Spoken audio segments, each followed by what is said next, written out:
Welcome, Randy from Berlin Leather. I wanted to make a video for beginners or for anyone, but it's a pretty easy project. It's a sunglasses or eyeglass case. If you're a beginner, it's an easy project. It looks nice, and even being just simple like this, you could add to it by if you had a veg tan, you could stamp it, you could carve it, you could print, you could stamp names on it. You could do anything you want to the outside. So this one here is a couple that I put on my craft table at the fairs. So these are made with whole wean leather, and one of my favorites. And I lined the inside with some calf leather. So for this one that we're going to do, we're going to just go simple. I have some SB foot I bought from Springfield Leather Company, and it was on sale. It's pretty inexpensive. It's got some stamps. It has some small holes in it. It could have been where they hung it up when they did the tanning, and but it was a good price, and it's a nice soft leather, and it has a smooth backing. I don't think we have to line it. This size, it fits my Ray-Ban sunglasses fit inside here. They don't come sliding out or anything. It's a pretty good fit. Work glasses, bifocal, fit in there. A little skinny reader glasses so I can see things up close. Fit, so it may not fit every pair of glasses, but overall it probably fits what you need, and it keeps them from sliding around in your car, off your dashboard to the floor. If you put them in your little case, it probably won't slide around as much, or in the glove box they'll be protected. So it's a nice little item to make. It makes a nice gift, and you could customize it. So this is my template. I'm trying to learn how to make a template and make a PDF. I'm going to do it with this, and I'll put a link to it if you want to get to it, which hopefully will be there. Saves you the trouble of having to draw one out and measure. And possibly some tools I use I can link in a video also. We'll see. I haven't done that before, but I'd like to try it. So this is what's left. I've made a couple of dot bags with this material, and I have a piece already cut from whatever I was making. I also made a hobo bag with this. It does have a little scratch on it. That's okay. It has little marks, and leather is like that. Maybe the cow was in a field and rubbed against the barbed wire fence, or had some bug bites. But that's fine. That's why we like it. It's leather, and it's unique, and every piece is unique. So this just about fits on here. So yeah, let's make a quick one. So this will give us the top down view. All right, let's get going. If this is your very first project you're making out of leather, cool. Call it a scribe. It's part of a screwdriver pack from Lowe's. and I can just scratch it on here. So I already have a couple of I have a right corner, or a right angle here. So that's pretty square on the back and pretty square there already, so that saves me some work. So with this, you can just scratch it on there, and hopefully we can see it. Yeah, you can see it fine. So a ruler you need. I suggest a cork back one. It'll keep it from slipping and sliding, because you don't want to be cutting and have your ruler slide away and leave your fingers exposed or something. Knives, you don't have to get crazy. If you haven't bought any tools yet so far, anything that could scratch a mark on the back of the leather, a ruler, and this is a box cutter from Lowe's. So far we haven't spent a whole lot of money on tools for this project. So here's one of my lines.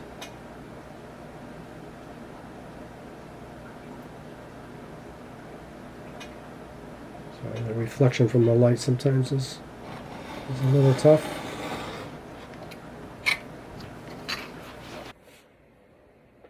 And this line here, I'm just going to do it. I'm going to freehand it.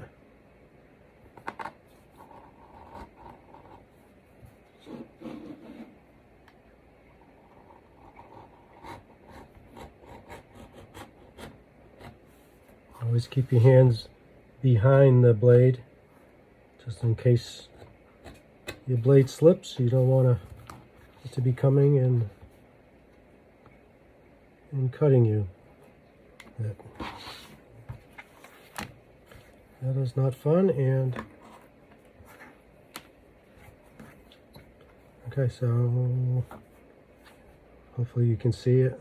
My head's not blocking the camera.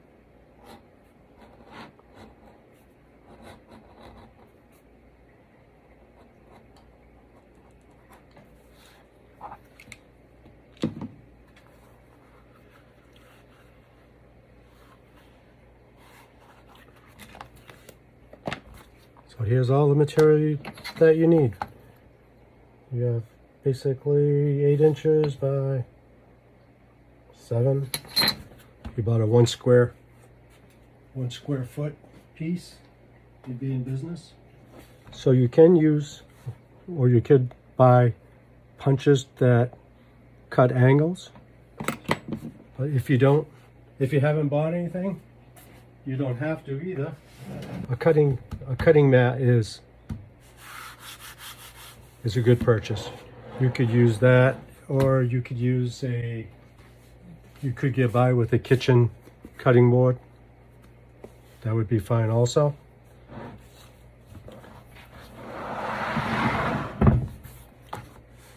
Or you could not have anything, and we could still cut a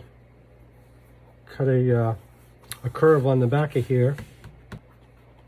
I think first, before we cut this curve, so we don't have 2 different curves that don't line up, we'll glue this together here.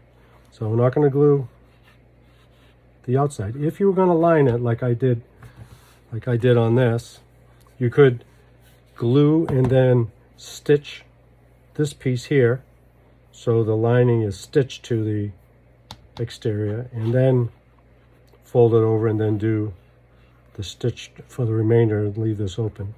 This is a little tool. It's just called a rougher. This is a craft tool, pro craft tool, handy tool. And what it does is, if you're going to glue something, it's good to rough it up on the edge. Gives the glue more surface area to stick and adhere to each other. If you were gluing something that was just totally smooth, it might not want to stick together that well.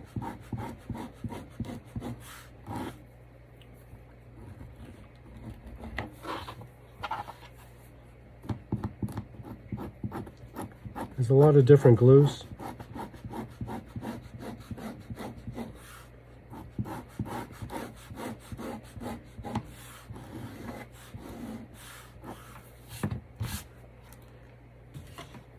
So this is Renia Aqualim. This is a water base. Cleans up with soap and water. Phoebings has a leather cement. This is kind of my go-to here. Similar to Barge, if you've heard of Barge, which is kind of like the Cadillac of glues, but this is Weldwood. Can't see it, it's all smashed down there, but I get this at Lowe's and it's cheaper.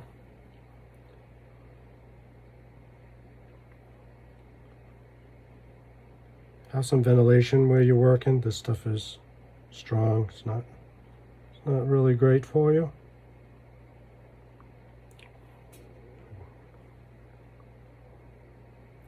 I have a respirator. I should have it on to be a good example. Just do this quickly.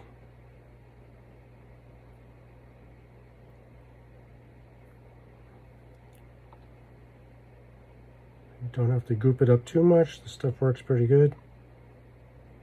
Don't want to glob it, just a thin coat is fine.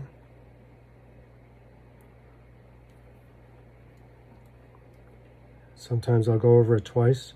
Once this tacks up, I'd hit it again with another coat. The first one kind of gets the glue into the leather grain, and then the next coat will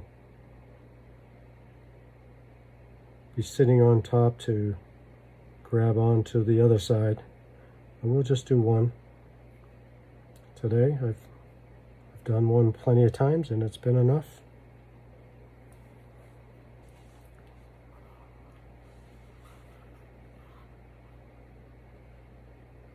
So then we'll put the pieces together.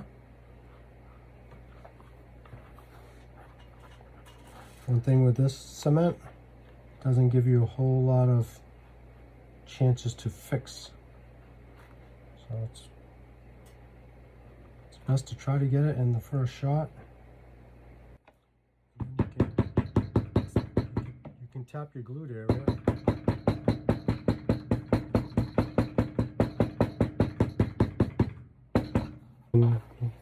You could put clips to make sure it dries good. If you don't have clips, you could just put something heavy on it.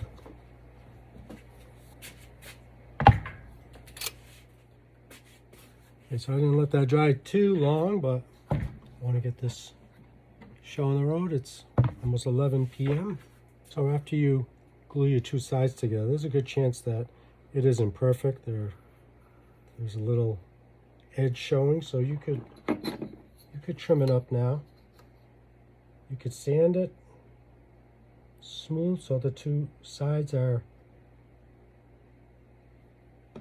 even, or you could just trim it with the blade. So you have a nice flush end there.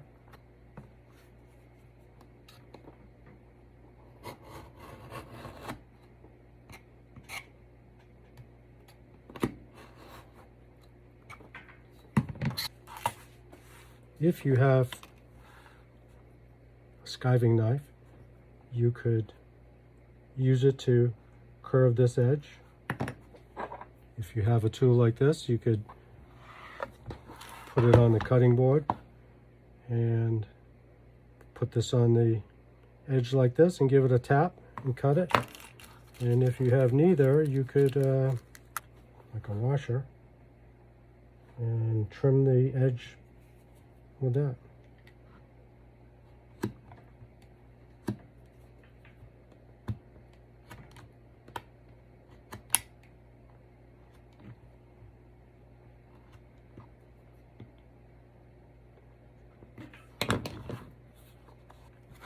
So far we've done everything with a ruler and a box cutter. Some of those other little tools are optional. But this is a tool that if you're thinking about getting into Leathercraft, you probably would want to purchase. This is a wing divider, looks like a compass.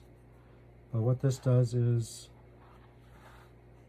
it will mark you a parallel line to your outside for your stitching line. So I just had it set pretty tight there because I just stitched. Oh, this is my, I call it my Gunny 101. You can watch my YouTube if you want to know why I named it the Gunny 101. But I just used it to run this stitching line for me, and I got pretty close to the edge. I think I'm only about an 1/8 inch out there.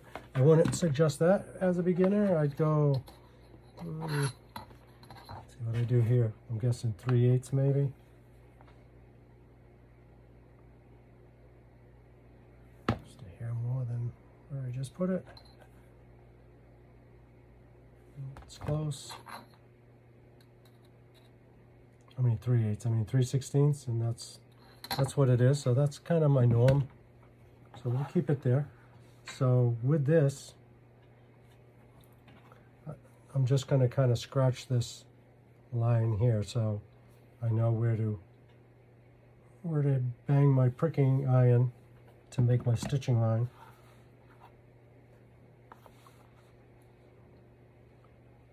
So one end hangs off the side.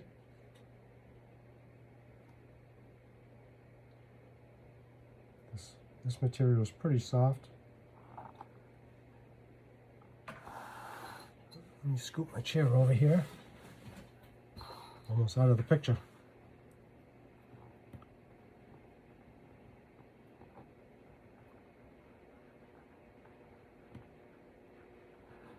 So you want to go slow on the curves, because if you scoot off and go across your leather, it's going to leave an imprint.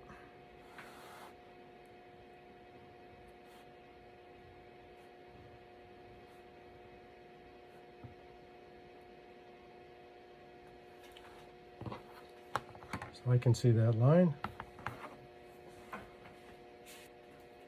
And this is another tool that does the same thing, but it has a little hole here, and it's kind of sharp, and if you drag this along, it's going to, let me show you on another piece here. It's going to actually make a groove in the leather, and you can set it how far you want, or you can see the leather curling up, and this gives you a line to run your stitching chisel through here. And then when you sew it, your thread isn't sticking up above ground. It's actually down in the divot, so less wear and tear. And this can be adjusted by just spinning this and moving this to where you want it. So that's a pretty handy tool, not very expensive either. These are punching blocks and punching rubber. That's what I usually do my my pricking irons, but you could use just a cutting board. I like to put a piece of scrap leather underneath. You can spend some money on expensive pricking irons like these by Cinnabrox. These will run you some money. But my first set I bought on Amazon, and I still use them quite often. But these are my first ones, and they come in sizes. This is a 5, so that's 5mm. That's the distance between the holes. And this is a 4. I use a 4 often. I'm gonna go 5 today. It's a little bit wider than the 4 by a millimeter, and that's fine. They come with a couple different number of teeth on them. You get some with only one or two to when you're going around the curves. On the straightaway, you can just run. So you got a 5. This is a maul. This was my grandfather's. I inherited it from my father. And somewhere, I think over on my stamping station, I have one that maybe looks more familiar. It wasn't over there, it was right over here. I had it buried. So this is a 16 ounce, 1 pound. This could be that. Maybe it's a little less. This is a rawhide, all wrapped up. But this is the kind that you probably see. I use this one when I'm doing stamping or like a basket weave kind of thing. This is a Barry King, I believe. Yeah, it's a Barry King maul.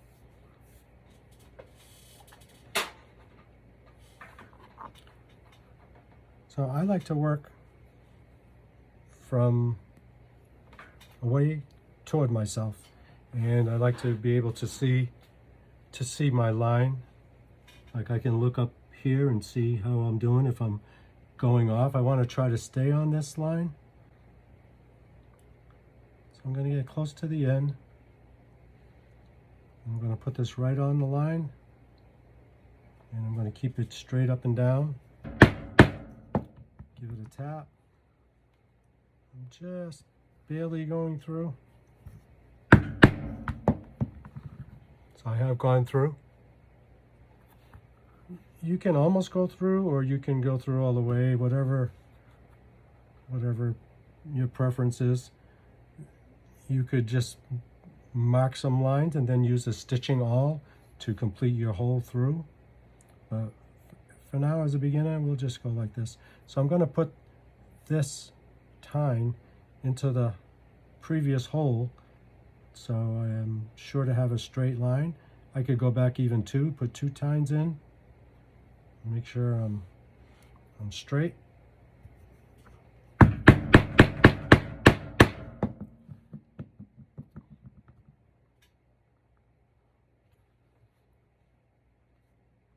Again, I'll put 1 tine in the previous hole, stay on my line, hold it straight up and down. Generally just a couple hits is enough. Into the turn, here I'm going to try the two prong. So if I put 1 hole in here, I can just lightly dimple it and mark it, and I can see where that would fall.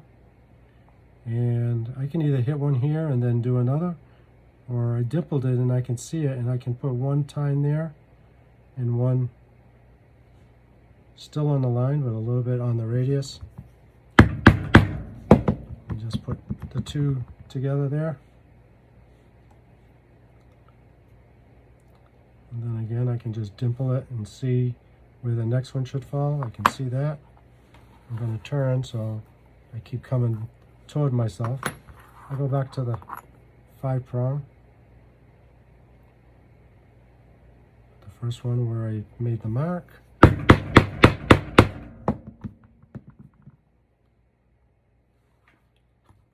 So for this simple glasses case,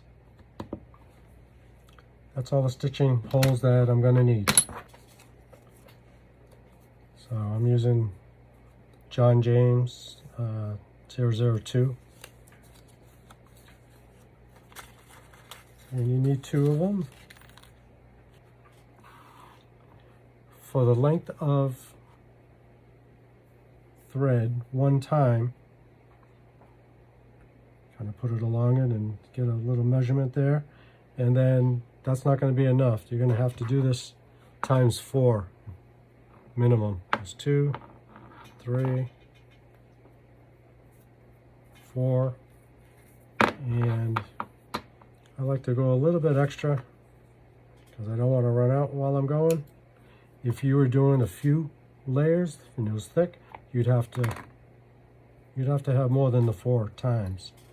4 is probably enough for this. It's pretty thin. These are great little scissors. They're not expensive. I only use them to cut the thread.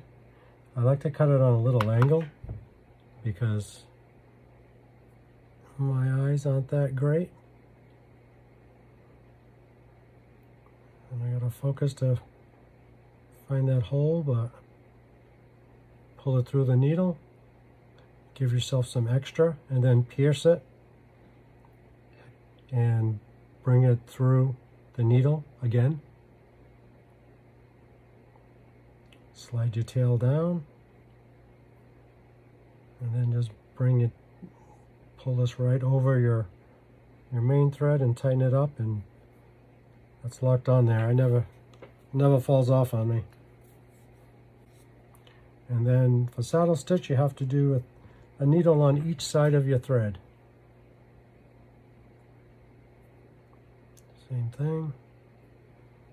Through the eye, give yourself a tail, pierce it, slide it down, and then bring that right over the original spot that you went through, and then just pull it and tightens up. Okay, we're going to move to stitch and pony. So the same way I like to bang my stitching holes furthest away and toward myself, that's the way I like to stitch too.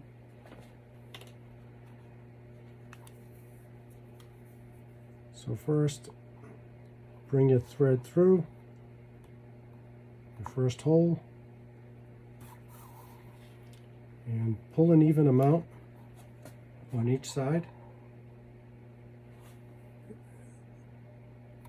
It's floppy, that's a pretty soft leather I'm using. And through the first hole, then one needle through the next hole.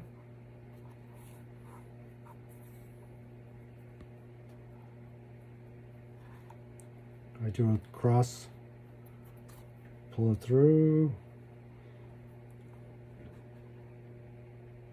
back in the hole. I give it a little tug to make sure that I didn't pierce my thread. Give it a cast, they call it, wrap it around it once. Pull this through.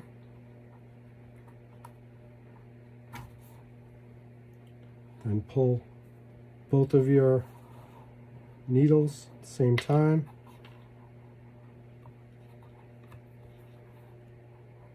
Even pressure. And this is your first stitch.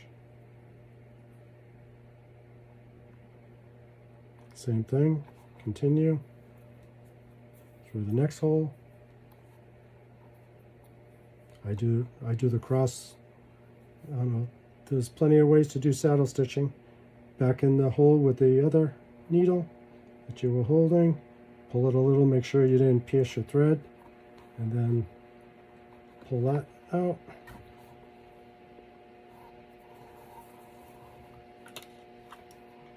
Even pressure.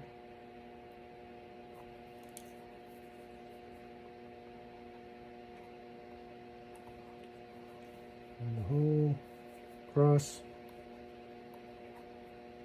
So I pull it out, and then I turn, and the one that I would crossed with is now going to be going into the hole. That's this back thread.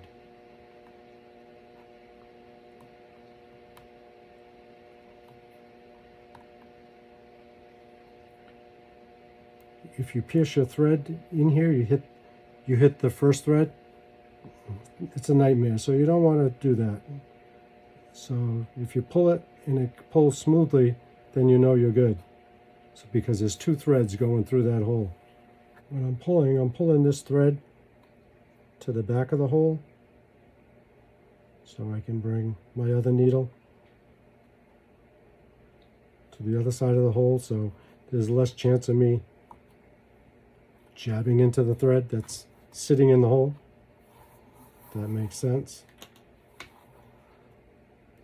There's lots of videos on YouTube on saddle stitching. You don't have to go by me, that's for sure. I'm still a rookie. And the key is to do it the same exact way each hole. Don't change what you're doing, or you're going to notice it in the thread line when you're done.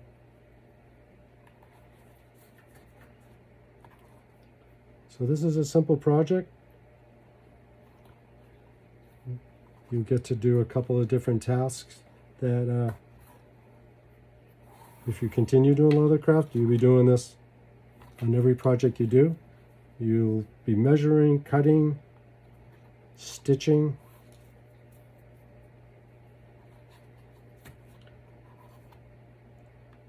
But it doesn't take long to turn a piece of raw material into a functional item that will last you for years. So this is a chrome tan leather, which is different than vegetable tan. A couple things about it are different. The way they tan it, the way it feels after it's tanned. This can be very soft.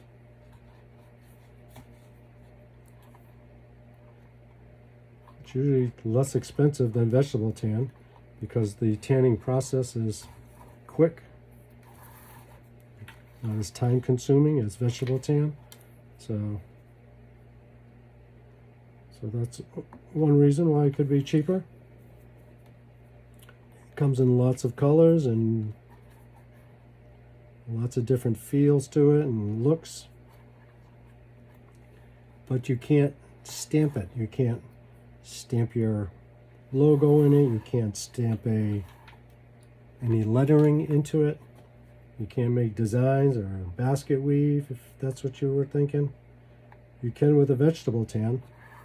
It'll take the stamp nicely. You can dye it.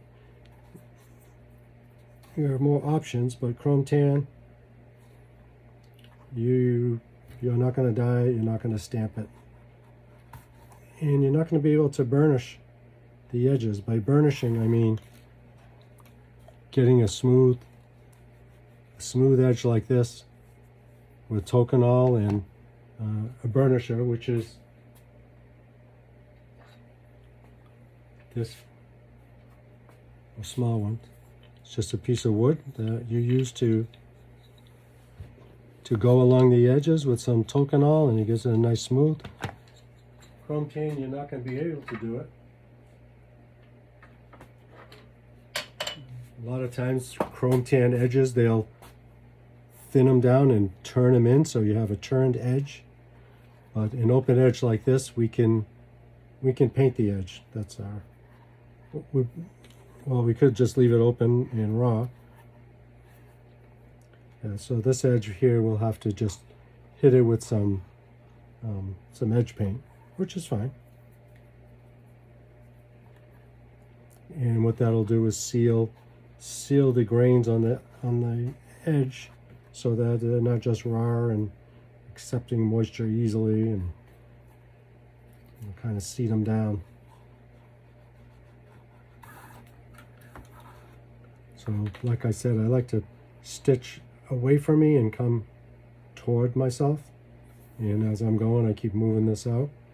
When I get to the corner, I'm going to turn it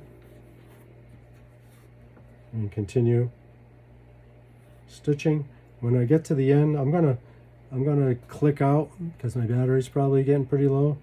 Plus you've seen 20 stitches, you kind of get the idea, right? So we'll come back toward the end of the last stitch and we'll do a couple of back stitches to lock it in, and then we'll go from there. So I'll see you in a minute. So we've completed it. So we're going to go back reverse into a couple of the previous holes to do a back stitch.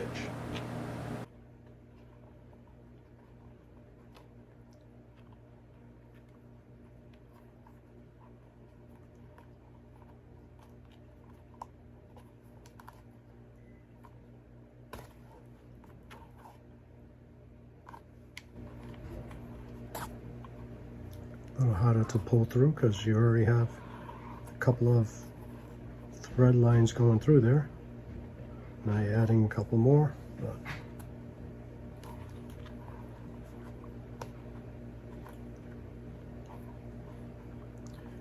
this is pretty much just to lock in your threads.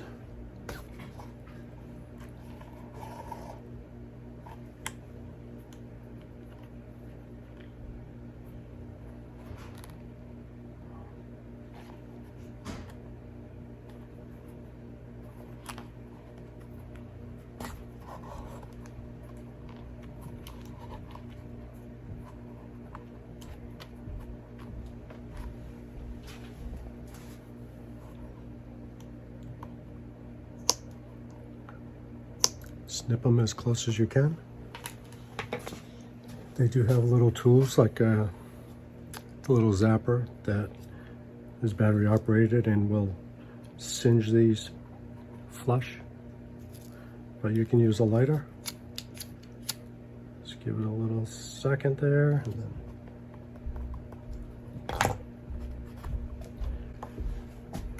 then I always tap down my threads with the hammer, flatten it up a little bit.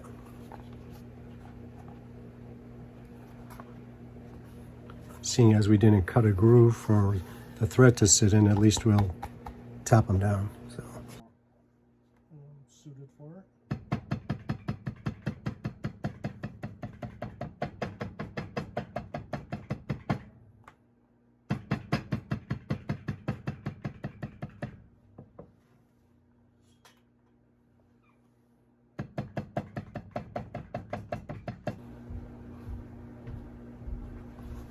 So there you go.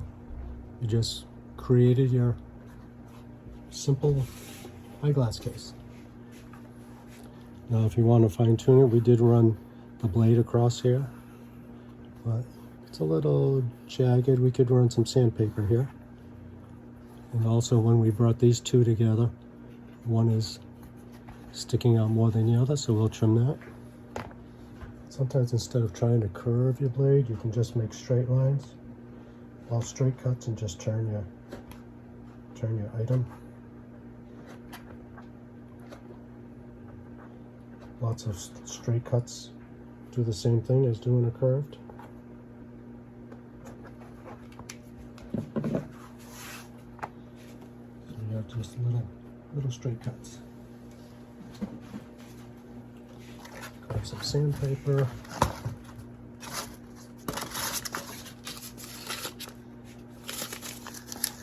400, you know, depending on how rough you are, you could start at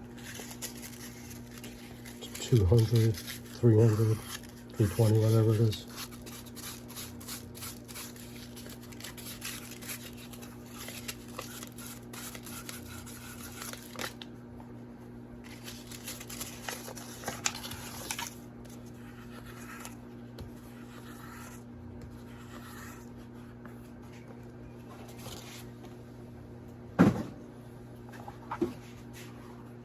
So this is pretty soft, but after you sand it, it does curl it a little bit. Plus you have a right angle. It's kind of nice to give it a little soft edge. So we're gonna do what's called beveling. On something like this here, it's thicker and you really do have that right angle. So you'd want to bevel it and knock down that angle. This was my first beveler. It was a Craft Tool Pro, Tandy product. This was a number 2. It's pretty wide. That would be for something like probably twice as thick as this. I've spent the money and upgraded to a Palo Santo edge beveler, and this one's a 1. His 2 might not be the same as the 2 in the Craft Tool, but I have his 1 and number 3.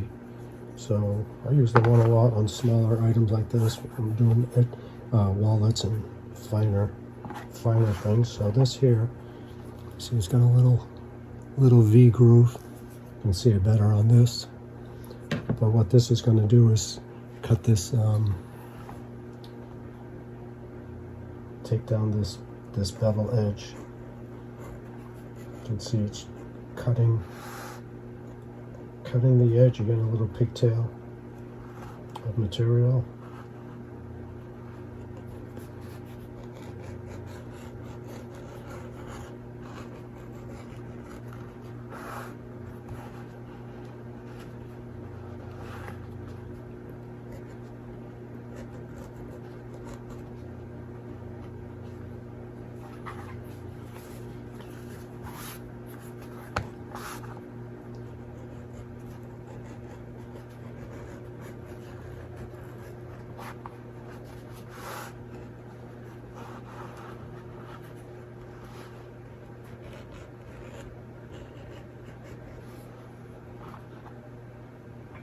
So this is pretty much all you're taking off.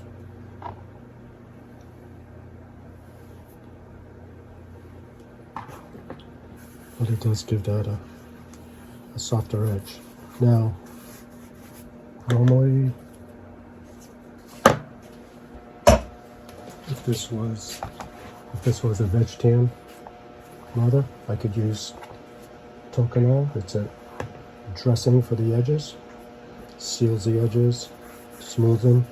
Use the burnishing stick that I showed you and rub it and get it nice and glossy and get a nice edge on it. And shine it up like the edge of this here. But because it's chrome tan, we can't do that.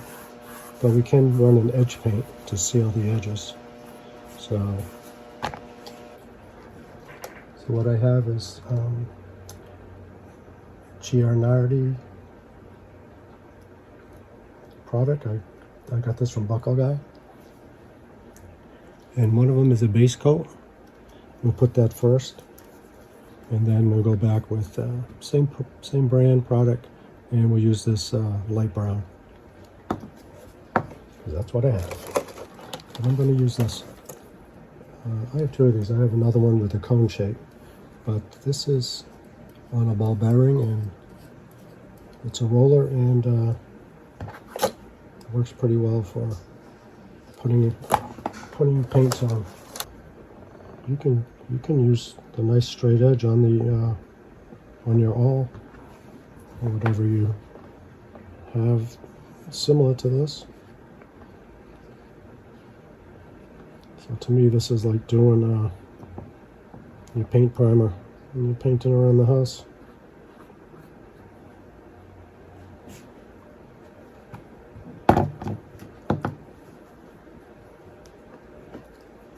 I'm going to let that dry, take a few sips of my coffee, and then I'll show you how this guy works, and we'll do a coat of the brown. Okay, it's all clear. It's all clear, so it's dry. Let's open up this brown. And we'll use the roller. Can you hear it? Rolls nicely.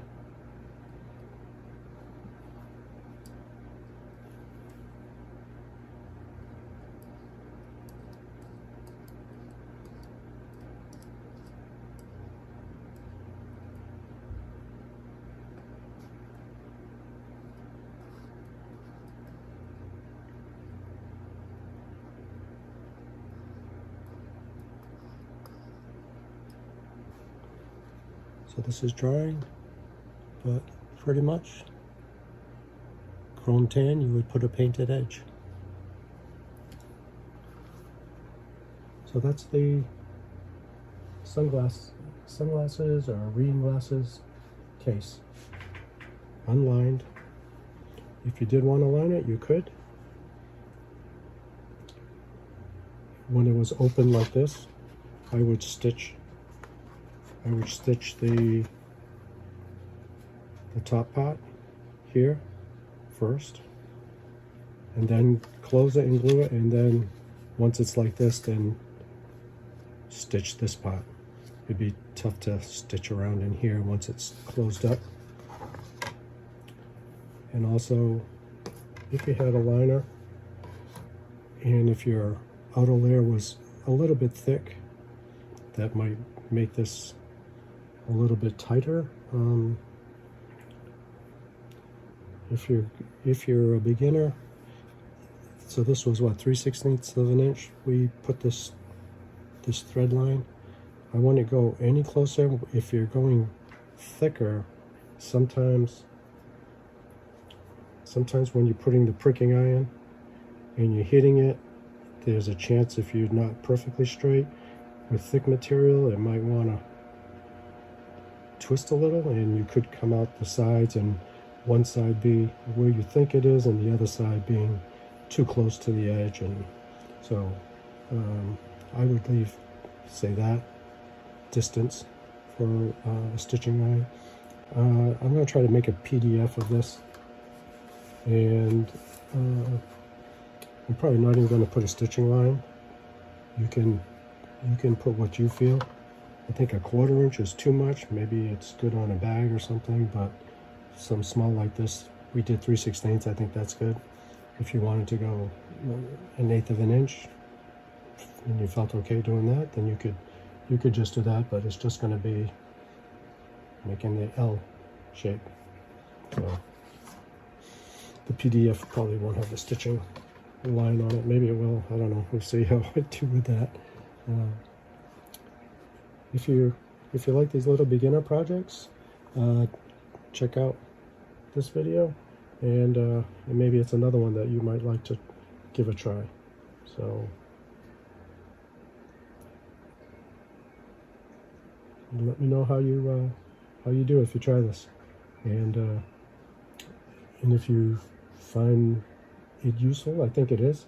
I know I hate so much when I put my glasses in the car and then I take a hard turn and off they go down, flying across the dashboard and onto the floor, and I can't reach them. If they were in a case like this, they probably wouldn't be sliding around as easily, and it would protect them. So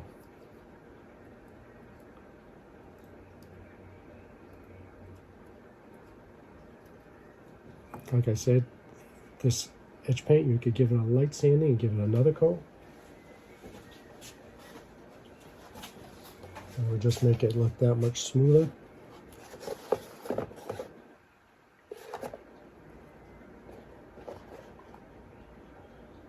So we'll let that dry, and that'll be that.